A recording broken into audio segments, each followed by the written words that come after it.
Welcome to the Theologically Fashioned podcast. I'm your host, Monica. This is a podcast where we have conversations that help us yield our hearts to the Lord. And I'm so excited. Today we have on Dr. Scott Booth. I've tried really hard to not say Scott Booth Smith. Really hard.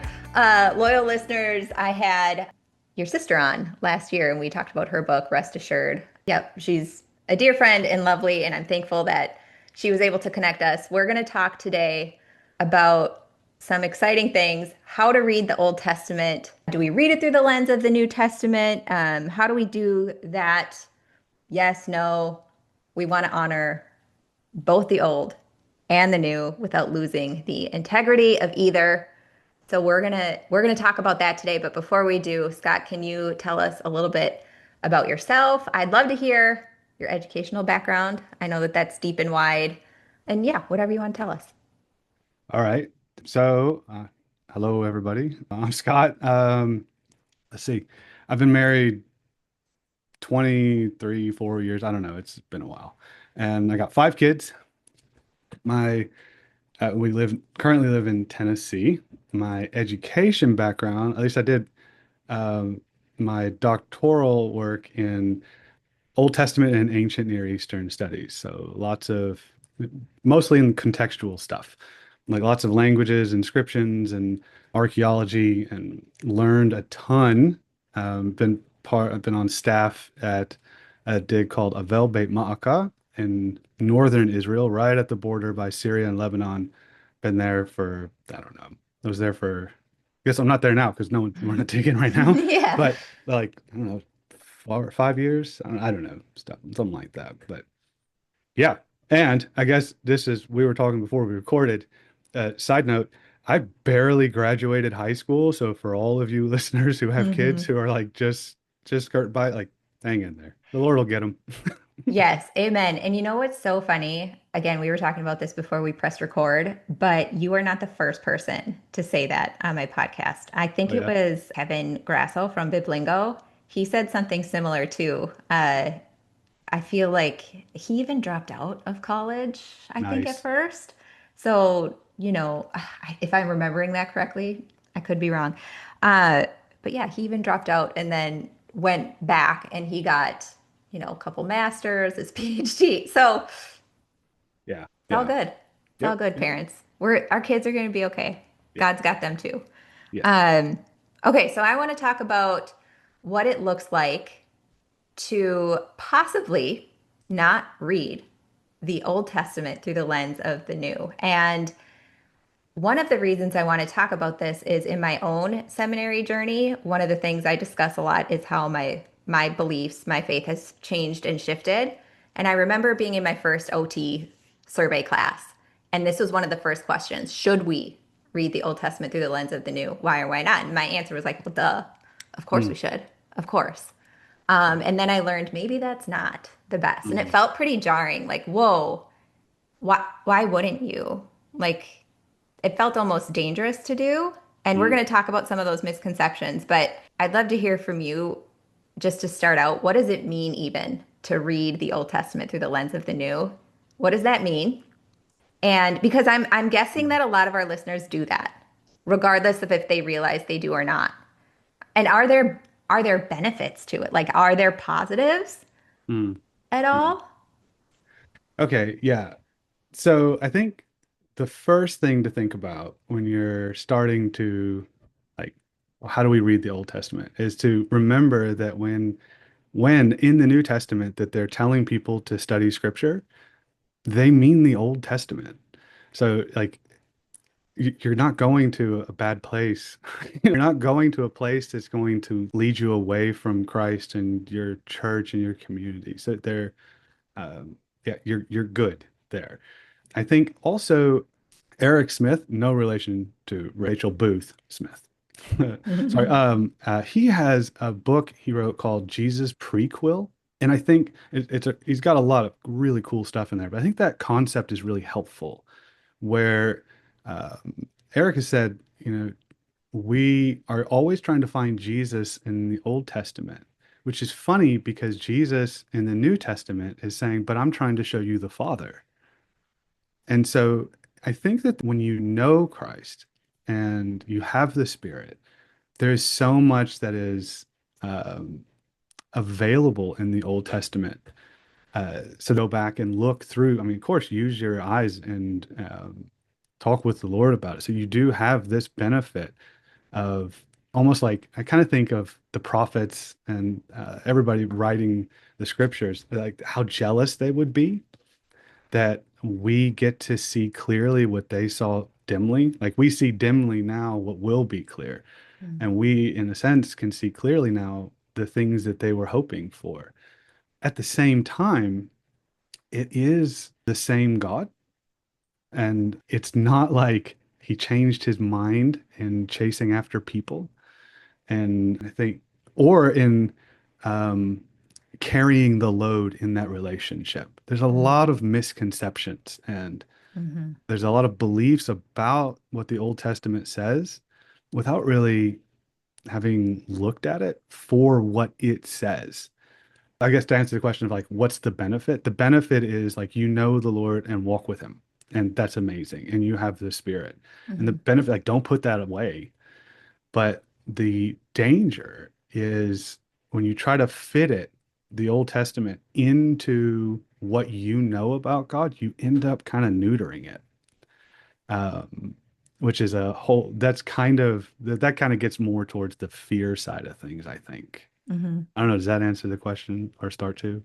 Yeah, I think it does start to. I would love to hear from you. I think something we're really taught to do, like you said, look for Jesus in the Old Testament. But what I'm hearing you saying is Jesus wants to point us to the Father.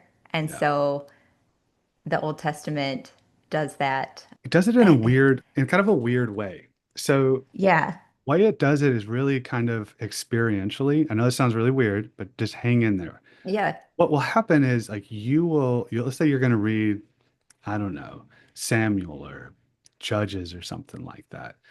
And these texts are written to challenge your beliefs and to show you something that you didn't know. So, like right now, you have a certain set of beliefs about who God is and what he cares about and how he does things.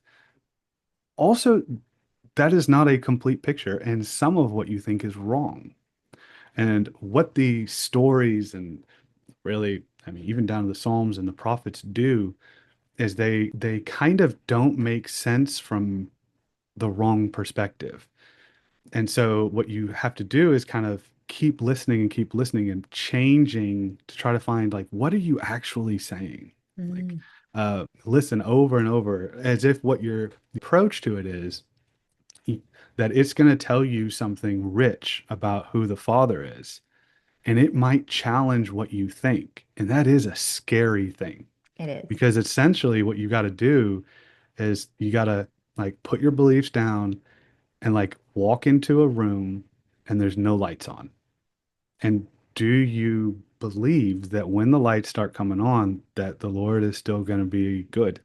Mm, And do you believe that like he's still going to love you and that he could be different from what you think, but that different could be better? And I think having the courage to confront the fear. I mean, courage is really it's not having no fear. It's having the fear and saying, no, no, no, I'm going to keep going because mhm, everything I know about the Lord says he's good and trustworthy. So, mhm, and this text has been passed down to tell me about that. mm, Um, and sometimes you read and things just don't, how could he do this? Why isn't he answering them? I mean, you have all these questions, but we forget that the storyteller knows and they're mm, pushing you on that. And are you willing to keep going and go with it? It's not going to, I think the Old Testament is kind of slow growth. Like we like the epistles because, Paul's like, look, just pray all the time. yeah, Don't get into bar fights. And pretty like, it's direct. like Yeah, really simple. Like, all right, I can yeah, do these lists. But in the Old Testament, you watch how the Lord works. mm, And sometimes it's really uncomfortable. yeah. But when you're willing to go there, it's bonkers rich. Yeah, I was thinking as you were talking, I was thinking about that same class, my OT survey class. it completely changed my perspective on God's compassion and grace. I Mm, think there's a misconception that there's not a lot of compassion and grace or even the gospel in the yeah. Old Testament, but it's there. And it really, it reading the Old Testament in the way that we did, yeah, really transformed my heart. And I saw so much of God's compassion and grace that I didn't see before. Yeah. Yeah. I think, yeah, like some of that is really, it becomes much more apparent when you like learn just a few skills will go a long way to helping you see that. But a lot of it is like the questions that you have, you need to ask them. Mm, Like, don't stuff them down.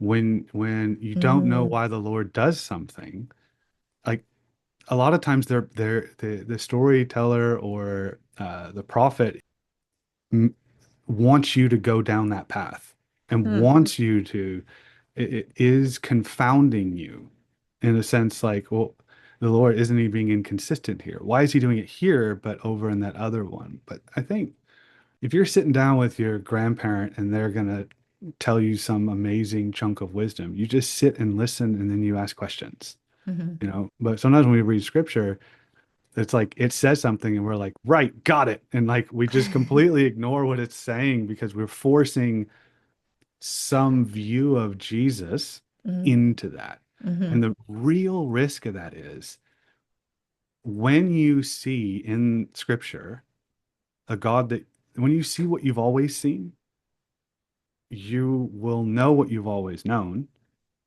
and you'll be who you've always been, and you're going to be stuck.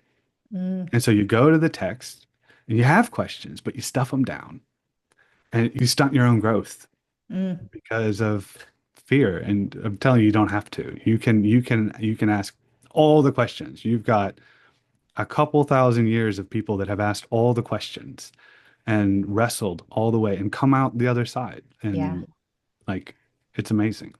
You mentioned some skills. Yeah. What kind of skills are you talking about? What do you need? I'd say like the first skill is when, like, let's say you're going to read Samuel, right? Or I don't know, pick a book, doesn't matter. Let first listen to that book. Like imagine that scripture, all these books, right? They're all like a different instrument. And so, you know, let's say Samuel is like a trumpet, and I don't know, Kings is a flute, and Mark is a violin, and John is a piano. And when you're reading Samuel and you don't understand kind of the melody it's playing, don't bring in the melody from another instrument into it. I don't know, this may be overcomplicated, but if the whole this whole thing is playing this amazing piece to try to tell you something, they all have their individual voices. Let them talk. Mm, So let Samuel be Samuel before you make Samuel be the book of John. mm, It can't possibly be that God is like this because I know from First Corinthians that he isn't. Well, it might be that the book of Samuel is doing something different. Like, I guess to give you an example, is there's a really disturbing part in the beginning of Samuel. Side note, you could totally cut this part if you want to because it's kind of messy. bring on Uh, the messy. No, yeah.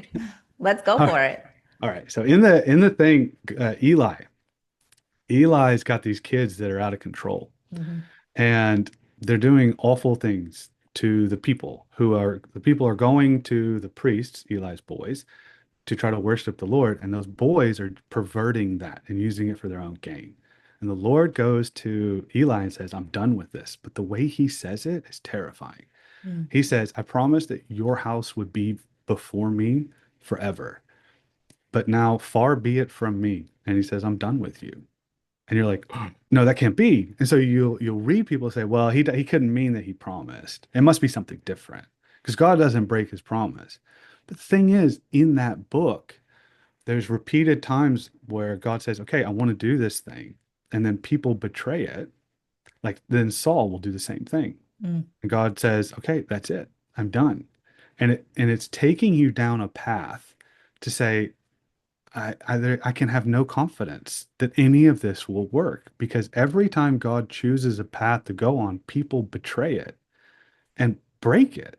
And you're left wondering what could possibly happen. Mm-hmm. And in the end, God shows up to David and says, your house will be before me forever. And you're like, yeah, well, you've said that before. And then he says, but I'll discipline your kids, but this one will be different. I won't take it away. Your end of the relationship, you're not going to uphold, but I'll uphold it for you.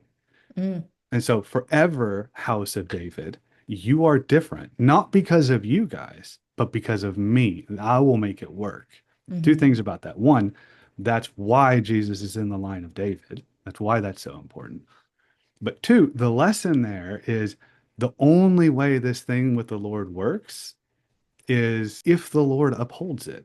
And but the author of Samuel walks you through feeling very uncomfortable. Like, I don't Mm-hmm. like this. Mm-hmm. How could God do this?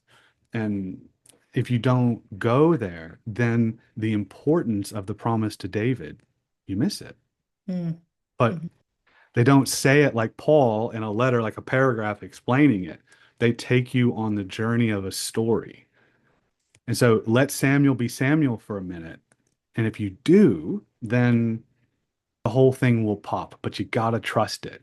You got to trust the uncomfortable things that the storyteller is doing. So I'd say, I think probably the most beneficial, just in general, without having to get into like literary skill, just listen to one author at a time. Let them Mm. do their thing and let them say things that don't, it's going to sound terrible, that don't line up with what other voices are saying.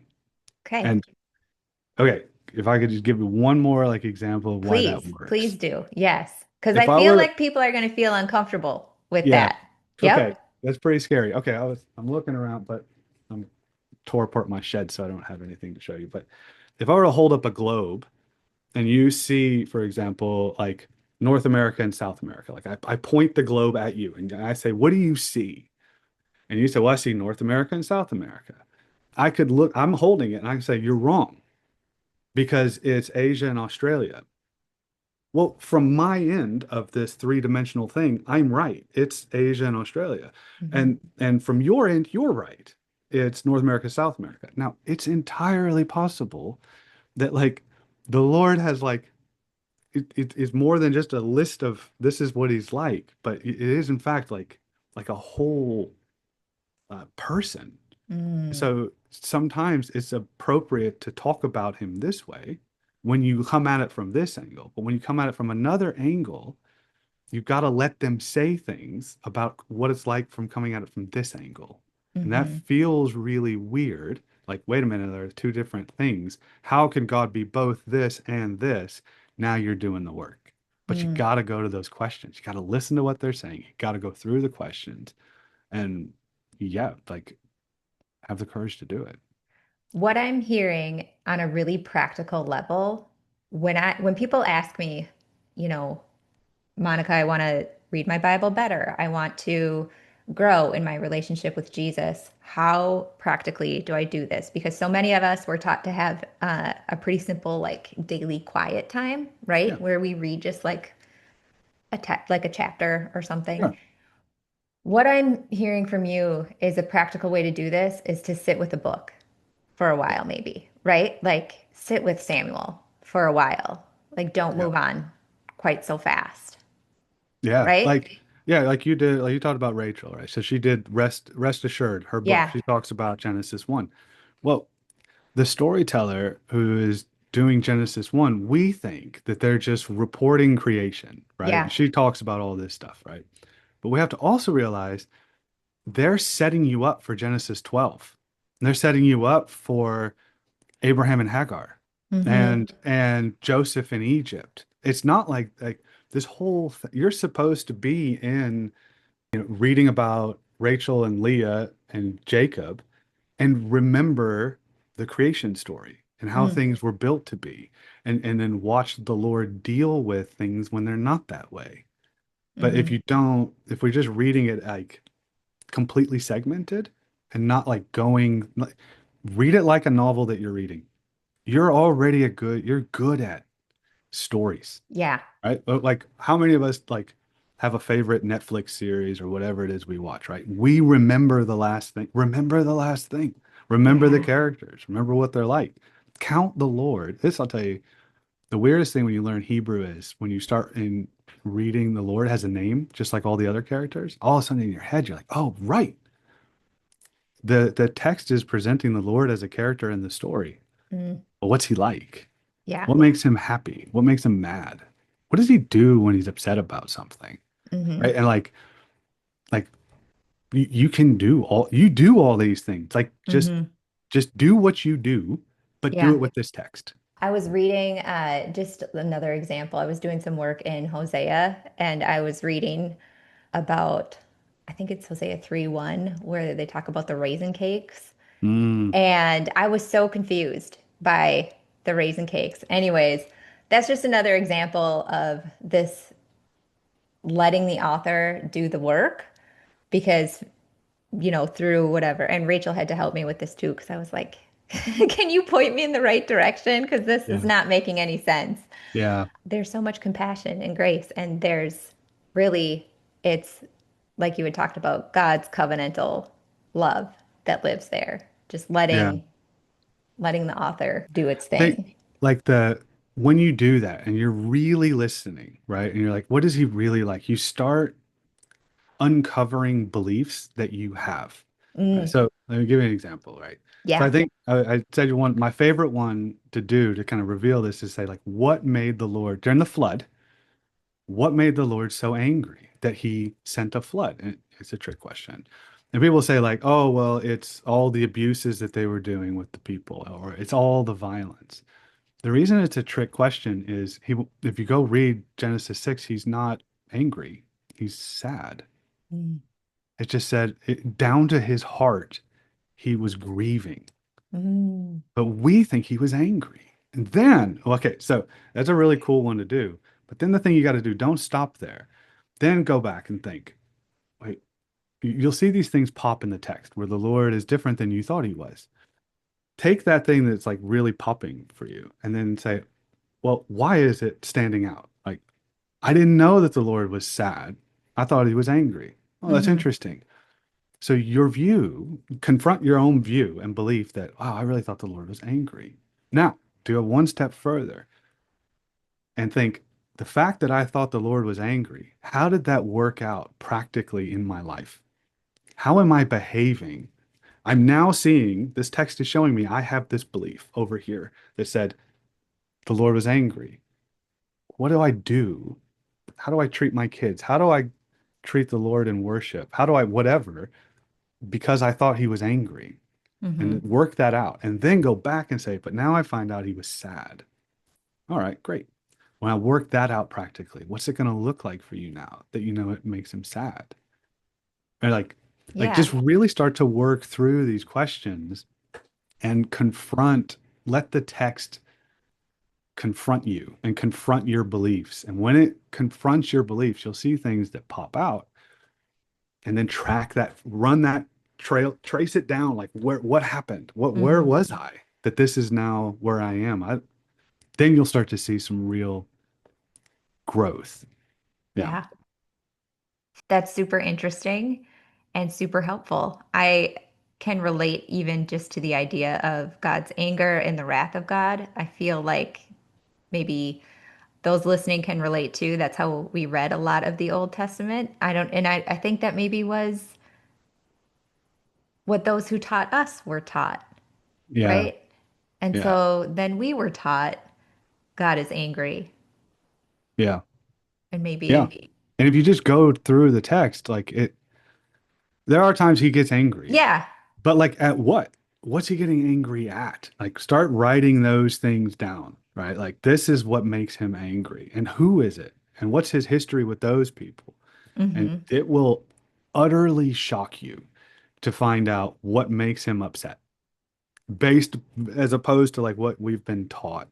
Hmm. I think like also as you do this, as you go to the Old Testament like this, and it is scary, Part of Mm-hmm. what's scary is that like what if I'm wrong in what I'm understanding, Mm-hmm. right? I don't know. So it is really best to do it in community, to Yeah. do it with people like that are also seeking and kind of doing the same kind of thing. I just want to know who the Lord is and what he cares about. I want to walk with him. Mm-hmm. And then go through these texts that are hard together, Yeah.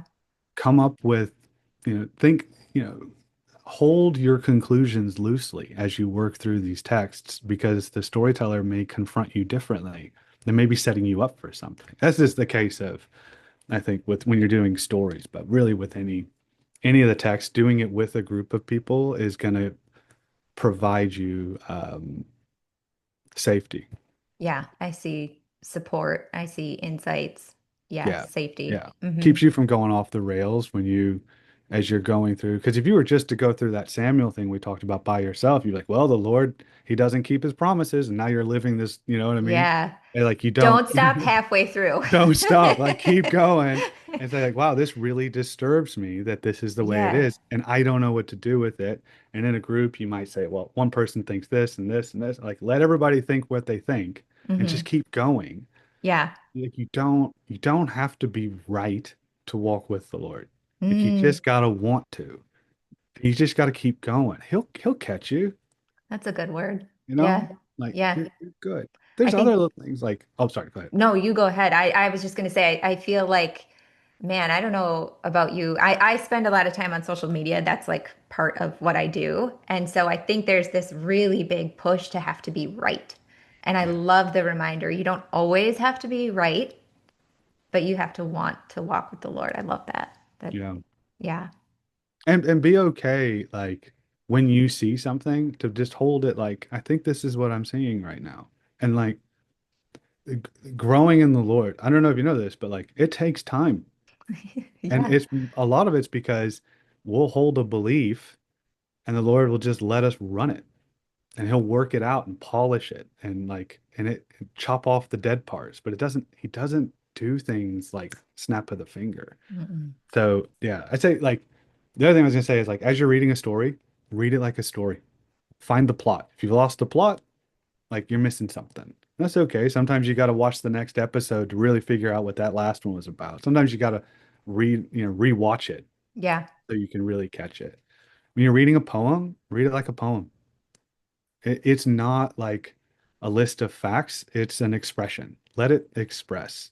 Mm, I'd say when you're reading like wisdom literature, read it as if it's trying to talk about how the world is wired, what mm, it's built for.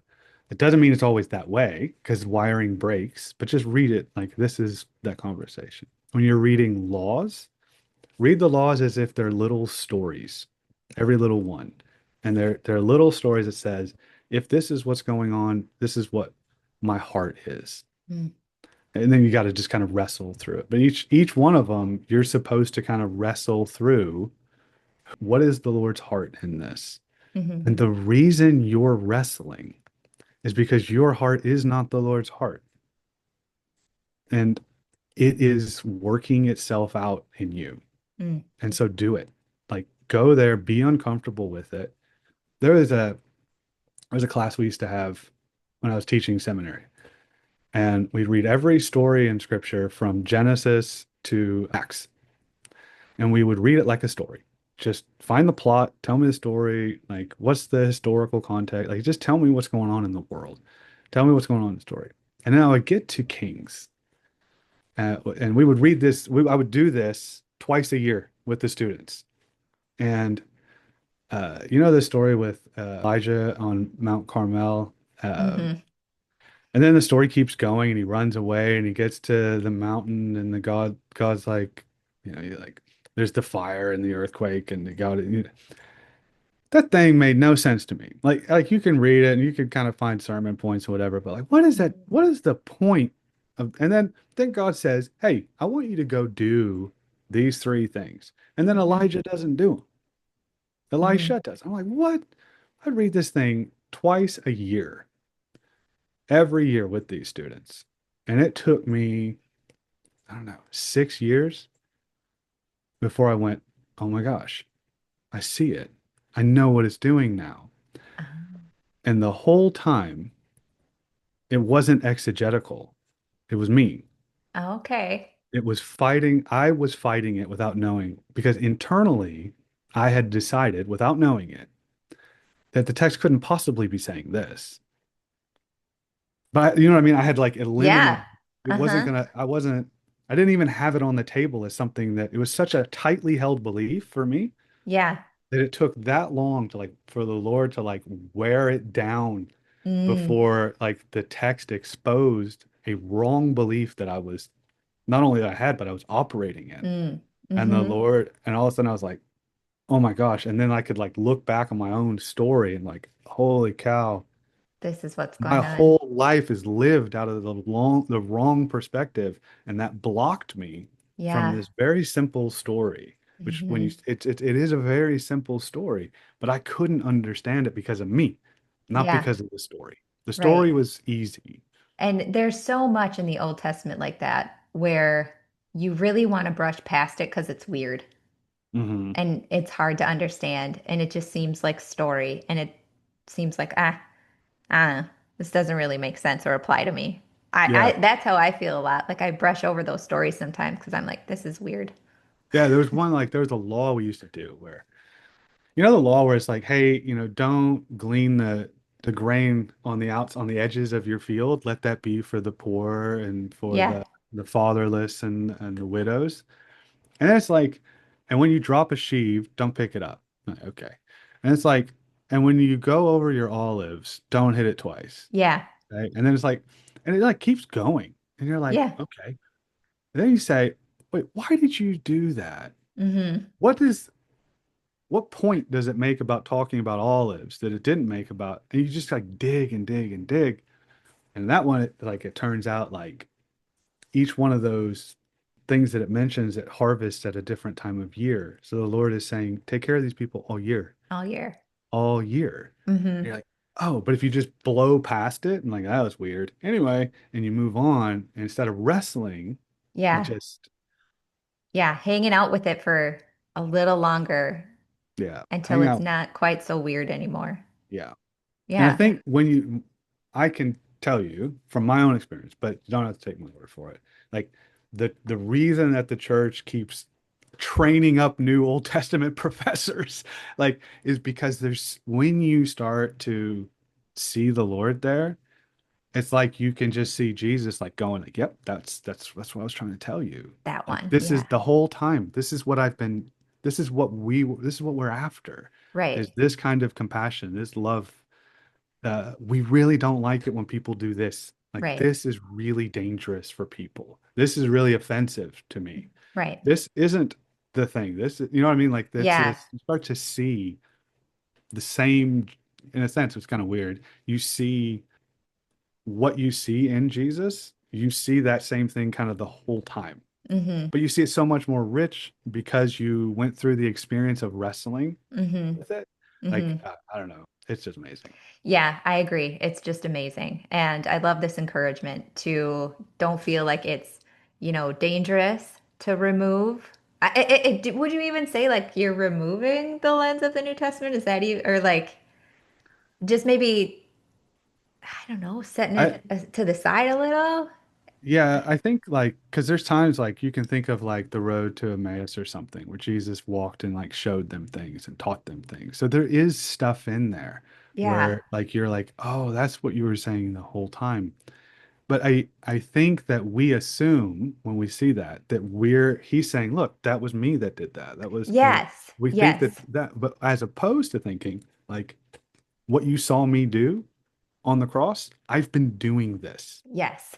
right? What you saw, I came to talk to you, to teach you. I've been doing this, right? And you can see, it's almost like you can hear the text much more clearly and see the Lord much more clearly because you get to see how he worked not only in the New Testament, but that same Lord, you get to see him work with Abraham and Moses, and you get to see how he does it with all these people. Hmm. Don't restrict yourself to one moment of watching the Lord. He's Hmm. given you like 2,000 years, Yeah. 1,800 years of how he did things with Yeah. people. Like, watch And him. I feel like don't restrict yourself to looking for, yes, Jesus fulfills prophecy, right? But we always want to find that. Like Yeah, it's some sort of like cool hidden secret. And right? Like, right, right. Yeah, that you miss there's so much more. Think of the prophets as like the epistles of the Old Testament. These cool. are Yeah. just like people on the street saying, "Hey, prophets are not as hard as we make them out to be." But they are these little moments in time where the Lord is basically on the street saying something to them. Like, Yeah. and you get to peer in, you get to like time travel and listen to what the Lord cares about. Hmm. Sometimes it'll feel like it's meandering, and it's just part of kind of like how the books are put together. But in them, what you're always listening for is what is he like? What is he not like? How does he correct? Hmm. Right? And like when you start to see all that stuff, then you look at your own life and you can start to re-story the story that you've held in light of watching the Lord work in other people's lives. And yeah, it'll all start popping. So, weird question. How do you feel about those diagrams that have like the rainbows Yeah. that connect? How do you feel about those? I feel like if you were like, it's like the potato chips of a meal. It's like, Okay. I Yep. mean, Yep. Empty it'll put calories. something, it's empty calories. If you stay there, it's not going to be good for you. Um, Not to mention, well, let me tell you this. I'm going to do it different. We used to run as a course. We'd walk everybody through the stories.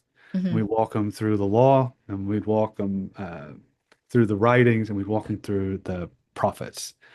And when one time, so when we do that, the students, when they would finish the prophets, then they would jump into the gospels. And every time the students would say, my Bible missed so many references. Because if you really get to know the prophets, you will see so many times where Jesus is directly referencing like prophecies that we and stories that we hadn't even considered. But if you know those things, you're is dripping with not like, see, I told the future. Right. It's see, I am who I am. And you just watch it over and over. So it feels like it's missing the character and it feels kind of like parlor tricks, Sure. you Yeah. know? Yeah. Like all the context stuff that I've learned, all the language inscriptions, archaeology, they really are just parlor tricks. If in the end it leads to nothing, if I don't do that wrestling, if I'm not Mhm. walking with the Lord better, if people's lives aren't enriched because uh, I'm pouring into them in the Mhm. way that the Lord would have me do it. You know what I Mhm. mean? Like Mhm. if Mhm. all it's all part of their tricks. So those like rainbow diagrams is like, oh, that's precious, right? Whether or not it's like, what does it do? What Right. is it doing? Right. Yeah, I think Hmm. I the like prophets that. are sorry, I've been talking a lot. No, I I it's get excited about this because there's yeah, so much good stuff that I I wish know. um This there is are such like in good go ahead. encouragement for those who are scared of the Old Testament, or maybe there are those who, like you had talked about, really see so much of God's anger there. Yeah. So it's great encouragement to get in there. Yeah, it's kind of weird, but wrestle with it. And like you said, you had a story that you didn't see for 6 years, even though this is what you do. What a great reminder that we're all human. Yeah. Yeah. And also don't be afraid to be disgusted by it, Fair, really fair. and just say, I don't like this. And it's okay to be there and be there with the Lord when you're like that, right? Because some of the things you're supposed to be disgusted by, some of the things that you don't like there are some times where the Lord, you'll start to run into so many times where the Lord doesn't confront people's sin that will really frustrate you Hmm. until you realize how often in your life The Lord does not confront your sin. He Yeah. doesn't exasperate his children, right? Mm-hmm. Like he Mm-hmm. just he grabs the thing and he's like, we're gonna work on this now and all these other things, and you're gonna watch him do that. Mm-hmm. So you're gonna read Abraham, Isaac, and Jacob, and like, Lord, why didn't you? And then, yeah, well, why doesn't he? Yeah, you don't want him to. But then, Yeah. but then when you read the end of Judges, you should be thoroughly disgusted. It should Yeah. be. So Yeah. anyway, Wow. It's amazing. Well, as we kind of wrap up, do you have tools that you can recommend that you can point people to at a very basic level, something that your everyday Bible reader could pick up and start to explore a little bit more of this? in terms of free resources, there are some podcasts that are very helpful. I know, like our old Pillar podcast, we used to do some stuff with some tips and tricks and things like that. I'd say anything that just about anything you can get from Drew Johnson and all his conversations on the Hebraic mind. Drew, and it's DRU. He's also got some new books. He's fantastic. And then stuff from like Carmen Imes and Sandy Richter. Just anything that those people are putting out in podcasts, just to hunt them down and listen to what they say, it'll be very helpful. Mm. There's a project, I don't know where it is right now, called Bible Dojo. I was working with for a while. I don't know the current status of it, but I think all of its stuff is free online. I'm working on one called Footnote, and it will Mm-hmm. be free and available. So those things, those are ones in particular that I would recommend. There are other podcasts and things out there. I just sometimes it's easy for people to sound like they have more familiarity with the material than they do. So just be aware of that. The Mm-hmm. ones I've mentioned there are like safe zones. Like those are solid, Solid teachers. solid. Yeah. Carmen Ime, Sandy Richter, Drew Johnson, you're going to be in good hands. And that's like any denomination, Roman Catholic, Orthodox, Pentecostal, it doesn't make a difference. Okay, You're gonna be safe in that zone. cool. Um, if you want to spend a little bit, you any study Bible, recent study Bibles will have really good notes. If they include stuff on archaeology, that's great. And those are usually very highly controlled by very good scholars. You're Yeah, not going to get everything, but what they give you will be very helpful. I'll just show this one really quick. This one is actually recommended to me by Rachel. There are also like contextual, like where they'll do books, like they're like context of the Pentateuch and things like that. That kind of stuff will help you. And I think those are really good places to start. And I Yeah. would very, very much recommend doing this stuff with someone. Mm-hmm. Like find a friend, someone in your church to do it with, because you're going to want to have conversations. And you can also, by the way, to all those people I mentioned and me, you can send these people emails. Like, what's the Mm. worst that's going to happen? They don't answer you. You know what I mean? Yeah. Like, you can ask. Yeah. And I've seen them do really cool things and like go to people's churches and help out. Like, you just reach Awesome. out, just Yeah. talk to people. Yeah. I feel like most people who love the Bible love to help people understand the Bible better. Yeah. Yeah. Yeah. Oh, that's a good piece of advice. Yeah. Very cool. Well, as we wrap up, I don't think I sent you these questions, but I always ask the same two questions Oh, at the crap. end of every interview. Don't worry, they're super easy. What is a spiritual discipline that you engage in that helps you feel tethered to the Lord, grounded, whatever word you want to use, a spiritual discipline that you enjoy? I always ask this question because I feel like sometimes our faith can get stagnant and our faith practices can get a little stagnant. So maybe somebody needs to try something different or give them some ideas on ways that they can connect with the Lord. And then the last question is, what is something, can be anything, that is bringing you delight right now? It can be frivolous, it can be anything. Yeah. Okay. So for disciplines, this is a new one for me that I'm learning. And it's going to sound hokey. Just stick with me for a second. It's going to the Lord in prayer, but asking. his spending time quietly first and asking him to show me like where I am, like emotionally Mm, first. And this, like, it sounds so weird, but like, I'm not like super aware. And so even down to like, am I tense in my arms? Am I feeling sad? mm, And like, Lord, like basically, um, sometimes we hide from ourselves and the Lord. And so asking the Lord to come find me mm, and then like show me me so that then I can take that and talk with him about that. mm. It's been amazing and something I'd love to do and avoid Yep. because Sounds about right. so that's Yeah. new for me.